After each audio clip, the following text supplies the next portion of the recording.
네, 안녕하세요. KBS 기자 양영원입니다. 자, 오늘 첫 번째 세션 시작하도록 하겠습니다.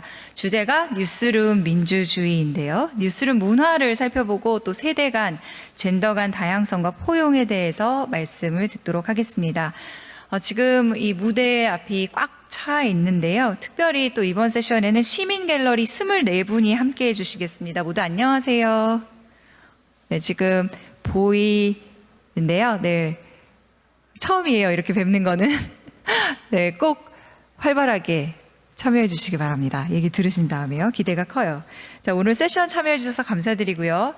그리고 본 세션의 진행 방식을 말씀을 드릴게요. 먼저 기조 발제가 이루어지고요. 이어서 패널 토론, 이어서 Q&A가 진행될 예정입니다. 역시 궁금한 내용이 있으시다면 내용을 보시다가 유튜브 채팅창을 통해서 질문을 남겨주시면 되겠습니다. 오늘 세션의 좌장님을 소개해드립니다. 이희정 전 한국일보 기자님이신데요. 이희정 기자님은 1991년 한국일보에 입사해서 29년여 동안 기자로 지내셨습니다. 사회부와 문화부에서 가장 많은 시간을 보내셨고요. 문화부장, 사회부장, 논설위원, 그리고 미디어 전략실장을 지내셨습니다. 먼저 뉴스룸 문화를 말하다를 주제로 좌장이신 이희정 기자님께 발제를 부탁드리겠습니다. 예, 안녕하십니까. 뉴스룸 민주주의 세션을 맡은 이희정입니다. 예, 하필이면 그 유명한 마틴 베런 전 국장님과 이조정 앵커님의 대담에 이어서 제가 발표를 맡게 돼서 무척 떨립니다. 이게 오늘 이제 나누게 될 얘기가 굉장히 어렵지만 꼭 필요한 이야기인데 이런 얘기를 나눌 수 있는 자리를 마련해 주셔서 감사드립니다. 뉴스룸 민주주의가 도대체 뭐야? 제가 이 발표를 맡게 돼서 도움을 청한 지인 교수님이 저한테 오히려 이렇게 되물으시더라고요. 사실 이 용어가 학계에서 뭐 정립된 용어도 아니고요. 그다음에 기자들한테도 사실은 용어 자체가 낯설 겁니다.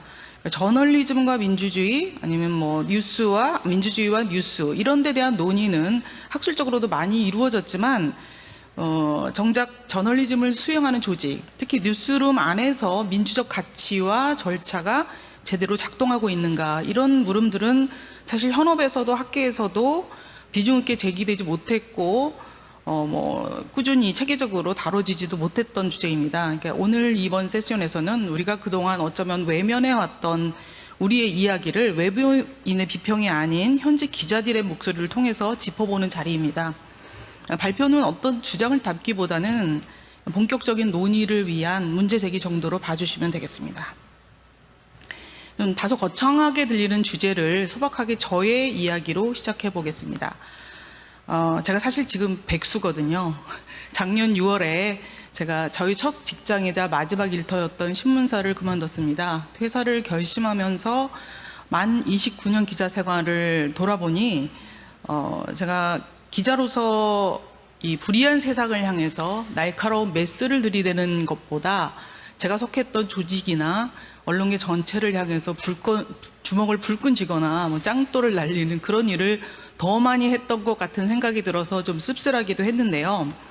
제가 날 때부터 반골 이런 건 아니고요. 무능하고 게을렀던 기자의 변명 같은 얘기일 수도 있겠지만 수습 기자 시절부터 제가 품었던 의문은 이런 겁니다.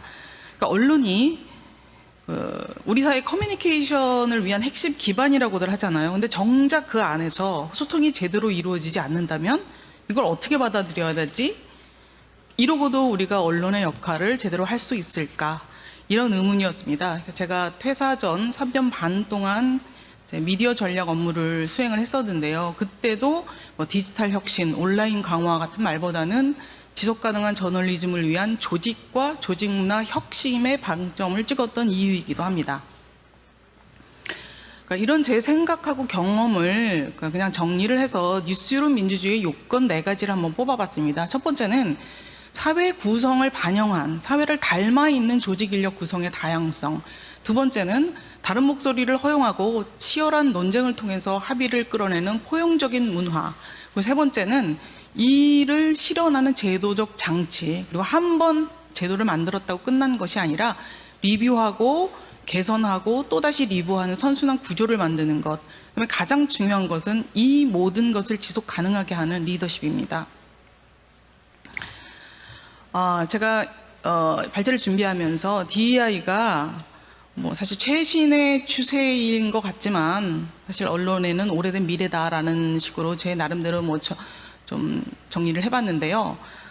뉴스룸 민주주의를 달리 말하면 요즘 경영의 화두인 DEI, 즉 다양성, 공정성, 포용성, 이것과도 이제 맥락이 같다고 할 수 있는데 요즘 기업들에서는 아시다시피 인재 경영이나 창의 경영의 핵심 지표로서 DEI를 삼고 최고 책임자도 두고 다양한 정책을 발표하고 있습니다. 주로 미국 얘기이긴 하지만 언론계에서도 미투나 흑인 생명도 소중하다 운동 등을 계기로 변화의 바람이 불고 있는데요. 사실 사회 변화를 가장 빠르게 짚어내는 것 같지만 정작 스스로 변화하는 데는 굉장히 굼뜬 언론계가 거센 사회적 변화 요구에 뒤늦게 따라가는 모양새이긴 합니다. 하지만 곰곰이 생각해보면 이 DEI는 저널리즘을 수행하는 언론이 기본적으로 추구해야 할 가치라고 저는 생각합니다. 그래서 더 좋은 저널리즘을 만드는 토대이자 이를 지속 가능하게 한다는 점에서 언론 조직 뉴스룸에는 오래된 미래라고 제가 정의를 해봤습니다. 저만 이런 얘기를 한 게 아니고요. 학자들도 비슷한 말씀을 많이 하셨더라고요. 허버드 겐지라는 미디어 사회학자는 이분은 저널리즘을 비판할 때 늘 뉴스 생산 구조에서 문제점을 찾고 있거든요. 근데 이분이 원래 원제는 민주주의와 뉴스인데 국내에는 저널리즘, 민주주의, 약인가 독인가 하는 굉장히 섹시한 제목으로 번역이 되어 있습니다. 이 책에서 저널리즘 위기 해법의 하나로 다관점적 뉴스 생산을 제시를 하는데요. 이게 이제 모든 가능한 관점의 사실과 의견을 포함하는 뉴스 생산을 얘기를 하는데 그것에 접근하기 위한 가장 빠른 길은 다양한 사회 경제적 배경을 가진 기자들을 채용하는 것이다. 그리고 이런 노동계급이라든가 다양한 인종 출신 소수자에 대한 차별을 철폐하기 위해서 채용 선발 방식과 기준부터 새로 만들어야 된다는 것을 강조하고 있습니다.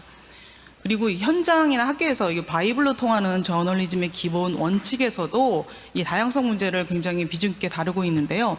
흥미롭게도 이 10개 원칙 중에 9개 구원칙인 기자들은 개인적 양심을 실천해야 하는 의무가 있다. 이 부분에서 다양성을 다루고 있습니다. 여기서 이 저자들은 인종이나 성, 계층 등의 이 숫자를 맞추는 건 당연히 중요하다. 그렇지만 이것은 우리가 궁극적인 목적을 이루기 위한 수단이고 원래 다양성의 궁극적 목적은 지적 다양성이라고 정의하고 있습니다. 이 지적 다양성이 뭐냐면 뉴스룸 구성을 사회화 닮도록 하는 것뿐만 아니라 그 다양성이 잘 기능할 수 있도록 개방적이고 정직한 뉴스룸을 만드는 것이다라고 얘기하고 있습니다. 그러니까 우리가 이제 앞서서 DEI를 살펴봤는데, 그러니까 다양성이라는 게 외따로 떨어지는 게 아니라 결국은 공정성이랑 포용성, 소통의 문제하고 결부돼서 논의될 수밖에 없는 이유를 확실하게 보여주고 있습니다. 여기 이제 이 책에 이런 문장이 나와요. 저널리즘이 시민 간 대화의 매체라면 그 대화는 편집국에서부터 시작되는 것이 옳다.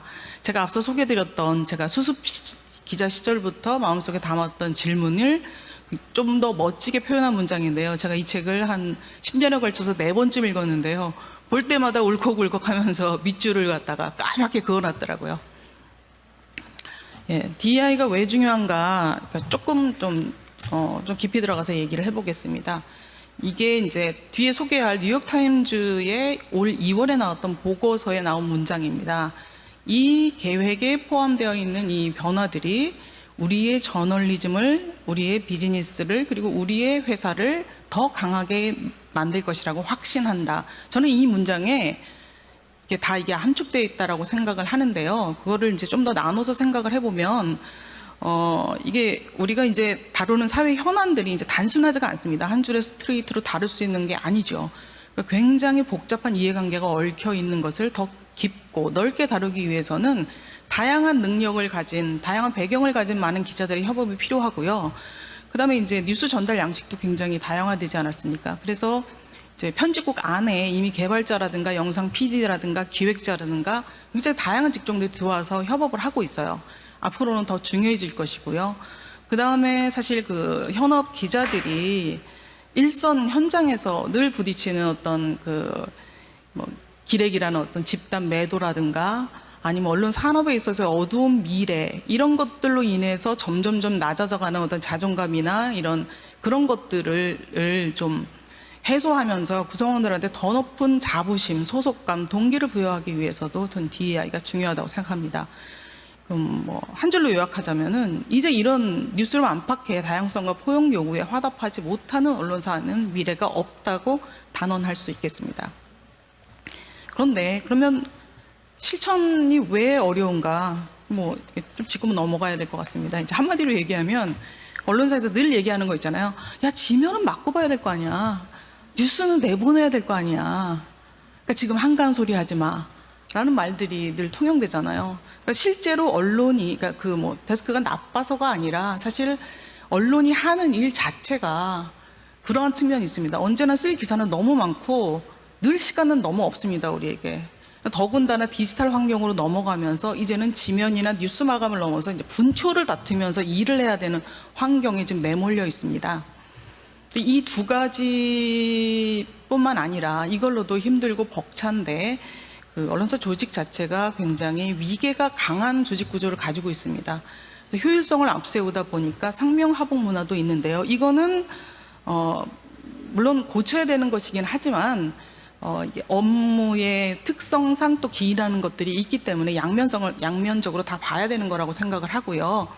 그 다음에 이 저널리즘 행위나 이 조직에서 그 예전 일제시대까지 거슬러 올라가는 지사적 기자관의 뿌리를 두고 그 이후에 스카이 중심의 어떤 그 학벌, 그걸로 공고화되어 있는 엘리트주의 경향이 21세기에도 놀랍도록 굉장히 강력한 힘을 발휘하고 있다는 것. 이런 것들이 이제 DEI 실천을 굉장히 어렵게 하는데요. 이런 모든 걸림돌은 사실 저널리즘의 질이 떨어지고 독자들로부터 시민들로부터 외면받게 하는 이유와도 중첩되거든요. 그러니까 이거를 그냥 DEI 실천이 어려운 이유로 생각할 것이 아니라 한 발 나가서 우리가 생존하고 위기 극복하고 더 발전하기 위해서 반드시 해결해야 될 과제라고 생각하는 것이 좋겠습니다. 이거 사실 앞서도 말씀드렸지만 언론 관련 DEI에 대해서는 뭐 별로 연구된 게 없어요. 근데 이제 최근에 고맙게도 한국언론진흥재단의 김선호 박사께서 미디어 정책 리포트에서 이 문제를 다뤄주셨는데요. 여기 보면은 이제 그 뉴스룸 인력과 콘텐츠 노출 이 세 개 부분에 나눠서 DEI의 개념정이라든가 무엇을 챙겨야 될지를 이제 표로 잘 정리를 해주셨습니다. 근데 사실 콘텐츠 부분은 뭐 BBC의 그 50대 50 프로젝트처럼 뭐 이렇게 그 노출에 있어서 노출되는 그 인물에 대한 것들을 성비를 맞추고 이제 그걸 장애인이라든가 아니면 뭐 다른 소수자로 넘어가는 그런 단계까지 발전을 하고 있는 그런 사례들이 있고, 근데 노출 부분은 굉장히 뭐 플랫폼과 알고리즘 문제까지 결부된 거라 굉장히 좀 복잡한 사안입니다. 그래서 오늘은 이 두 부분은 떼어내고요. 뉴스룸의 구성에 있어서 DEI만을 좀 좁혀서 살펴보는 것으로 하겠습니다. 그래서 이제 뉴욕타임즈 사례를 가져와 봤는데요. 아마 또 뉴욕타임즈야 라고 하는 말이 나오실 수 있을 것 같아요. 그러니까 사실 이게 인서울도 못할 아이한테 하버드 진학 운운하는 그런 꼴이 될 것 같아서 조금 저어되기도 했는데, 그럼에도 불구하고 뉴욕타임즈를 가져온 이유는 현존하는 제가 아는 한 현존하는 가장 이상적인 그림을 그려가고 있는 곳이고요. 우리가 배우려면 인류에게서 제대로 배워야 된다는 생각입니다. 보면은요. 뉴욕타임즈는 2017년에 2020 그룹 보고서라는 이게 혁신에 관한 보고서인데, 거기에서 이제 컨텐츠와 일하는 방식과 더불어서 인력 구성에 있어서 다양화를 세 가지 주요한 목표로 제시를 하고 있습니다. 거기 주로 이제 MZ세대 확충에 좀 방점을 찍긴 했으나 어쨌든 그런 보고서를 낸 이후에 매년 다양성과 포용에 관한 보고서를 내고 있고요. 그다음에 젠더 이니셔티브라고 해서 다양한 그 여성 관련 프로젝트도 시행을 하고 있습니다. 그 결과 오른쪽 표에 보시듯이 이게 이제 올 2월 나왔던 보고서에 포함되어 있는 표인데요. 그 빨간색 선이 여성입니다. 그러니까 전체 스태프, 왼쪽에 전체 전 직원뿐만 아니라 리더십, 간부급에서도 여성이 52%로 이미 역전해 있는 상황입니다. 그리고 이제 22세에서 37세 M세대도 49%를 전체를 차지하고 있다고 합니다. 그리고 인종 다양성도 이제 백인은 숫자가 줄어들고 유색 인종은 그래도 눈에 띄게 올랐는데요. 이거는 이제 유색 인종 중에서도 인종을 들어가 보면 흑인이나 라틴계는 여전히 리더십 부분의 진출이 약하다라고 보고, 이번 보고서에서는 그 유색 인종 간부, 그러니까 흑인과 라틴계를 2025년까지 50%로 늘리겠다라는 아주 강력한 계획을 발표를 했었습니다. 그런데 사실 이런 숫자보다도 저는 더 중요하게 봐야 될 것은, 그러니까 뉴욕타임즈가 DEI를 그 자신들이 추구하는 저널리즘의 가치와 사명에다 결합을 시켜갖고 굉장히 명시적으로 제시를 하고 있고, 우리는 그동안 충분히 훌륭했지만 더 훌륭해지기 위해, 그리고 일단의 엘리트 기자만이 아니라 성, 인종, 능력, 계층 등 다양한 차이를 지닌 모두가 조직 안에서 성장하고 궁극적으로 그것이 조직의 성장에 도움이 되게 하기 위해서 우리는 좀 더 세심하고 체계적인 계획, 실행 프로세스까지 내놓기로 했다. 그리고 하면서 그걸 보여줬다는 거거든요. 그래서 이게 이제 그 보고서의 이름입니다. Call to Action이라고 앞에 붙어 있고요. 모두를 위한 문화 만들기라는 게 이 보고서의 제목인데요.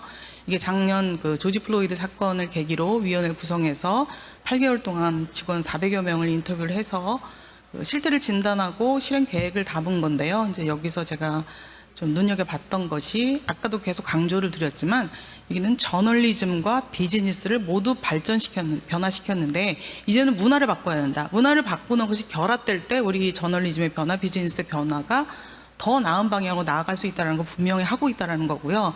그 다음에 이제 그 구성원들을 향해서 이 뉴욕타임즈 전통이 이런 거다. 우리를 치열하게 들여다보고 우리 잘했지만 더 잘할 수 있는 길을 우리는 고집스럽게 찾아내는 것이 뉴욕타임즈의 전통이다라고 해서 구성원들한테 이제 그 동기를 부여하고 있죠.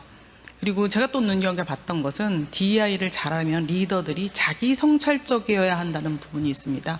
우리가 그동안 리더의 작용 요건, 뭐 카리스마, 뭐 판단력, 추진력, 뭐 이런 것들을 얘기를 해왔는데요. 사실 이 시대에 필요한 것, 특히 DEI와 관련돼서 필요한 것은 자기 성찰적이어야 한다는 것, 이 부분이 좀 되게 인상적으로 보였습니다. 한국 언론의 자아상 보겠습니다. 이거 작년 기자협회부 기사인데요. 그냥 헤드라인만 가져왔습니다. 신문기자 뭐가 90% 대졸 이상이고, 정보원은 50세에서 60세가 절반 이상이고, 결국 사회와 동떨어진 뉴스룸을 구성하고 있다는 것. 뉴스룸의 현실을 좀 요약을 해보면 사실 DEI와 관련해서 간헐적인 문제제기는 있었습니다. 근데 이게 언론계 전체든 개별 조직에서든 갈등 문제만 부각되고 늘 흐지부지 됐었어요. 이 오른쪽 이거는 예전에 이제 그 신문의 날 그 기념식 사진, 청와대 사진을 이제 리트윗하면서 외신 기자가 저 많은 여자들을 봐라고 이렇게 비틀어서 올린 거였는데, 그럼에도 불구하고 여성 인력 증가는 미흡하나마 성과가 있었습니다. 그렇지만 이게 포용 소통 부족에 따른 세대 갈등은 굉장히 심각한 상황이라고 정리할 수 있습니다. 여성 기자는 늘었습니다. 오른쪽에 보면 이게 언론 연감에 나온 거 거의 30%의 전체 기자 숫자에서의 비중은 늘었는데요. 이게 이제 분야별로 약간의 편차는 있고, 그 다음에 일부 사지만 편집인, 편집국장, 논설실장 등 핵심 보직 진출이 두드러졌습니다. 그런데 이게 이제 전 언론사로 나눠보면 이게 한국 여기자협회에서 최근 조사한 거 2019년 조사와 2021년 조사를 대비를 해가지고 제가 재구성을 해본 그래프인데요. 여기 보면 다른 분야들은 조금씩 소폭이나마 증가를 했는데요. 부국장, 부본부장, 에디터급은 또 조금씩 줄어든 게 나타납니다. 그래서 이 문제를 다룬 11월 초에 발간 예정의 2021년 여기자 기사의 첫 문장이 너무 더디고 힘겨운 진보입니다. 그래서 2019년에 비해서 분명히 의미 있는 그러니까 발전은 했지만 의미 있는 진전이라고 하기는 어렵다.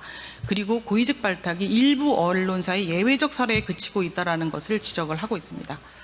시간상 이건 넘어가고요. 그리고 아까 얘기했던 세대 갈등 이 문제가 굉장히 심각한데요. 사실 이게 그동안 개별 언론사의 내부 문제로 이제 치부돼서 찌라시나 뭐 미디어 전문지에만 오를 뿐이지 사실 그냥 흐지부지 되는 경우가 많았어요. 그러다 보니 갈등, 체념, 침묵, 퇴사 고민.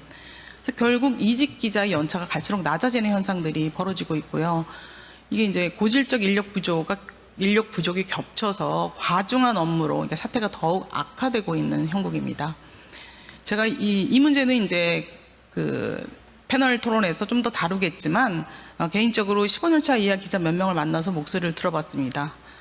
굉장히 좀 신랄한 얘기들이 좀 나왔는데요. 언론사의 중년 남성 기득권의 인식이 박물관에 갖다 놔야 할 만큼 날뛰 낡았다.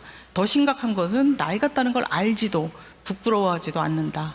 이런 말들, 사회와 동떨어진 요새, 자신의 낡음을 정당화하고 있다. 이런 얘기들이 나오고 있고요.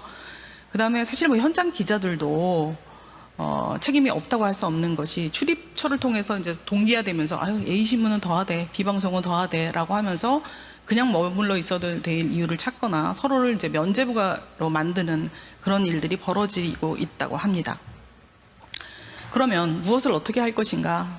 여러분 짐작하시겠지만 가장 중요하고 시급한 것은 결국 경영진과 편집 리더십의 혁신입니다.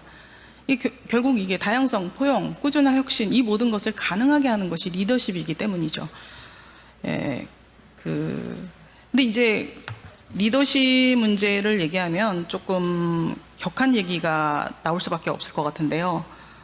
제가 좀 거칠게 얘기를 하면 지금 언론계의 리더십의 현실은 사실은 무능과 무지에 가깝다고 저는 생각합니다. 근데 이게 개인적인 역량이나 자질의 문제를 얘기를 하는 것이 아니고요. 언론사 차원에서 저널리즘 영역에서든 경영 영역에서든 리더를 길러내는 시스템 자체가 부재하거나 심각하게 부실합니다. 그러니까 권한과 직임을 가진 리더십이 제대로 작동하지 않다 보니 어쩌다 아래로부터 시작된 변화 요구나 노력도 지속성을 담보하지 못한 채 실패로 기결되고 마는 것이죠. 그래도 계속 좌절스러운 얘기만 해서는 안 되고요. 어쨌든 시작은 해야 되는데요. 저는 우리의 자화상부터 솔직하고 깊이 있게 들여다보는 것으로 첫 발을 떼기를 바랍니다. 뉴욕타임스 등처럼 언론사별로 다양성과 포용성 보고서 발간을 정례화하는 것. 근데 이게 사실 개별 언론사에서 하기 어려운 부분이 있을 수 있거든요. 그러니까 언론재단이나 신문협회, 방송협회 등 관련 기관 단체들에서 좀 지원을 해주셨으면 하는 바람입니다. 마지막으로 제가 이것도 뉴욕타임스 보고서에서 가져와 본 문장입니다. 우리는 우리의 문화와 시스템을 바꿔야 한다. 우리는 이 괄호 안에 여러분이 속한 조직을 넣어보시기 바랍니다. 뭐뭐뭐를 더 다양하고 더 공정하며 더 포용적으로 만드는데 더 대담해져야 한다. 이 말을 끝으로 발표를 마치겠습니다.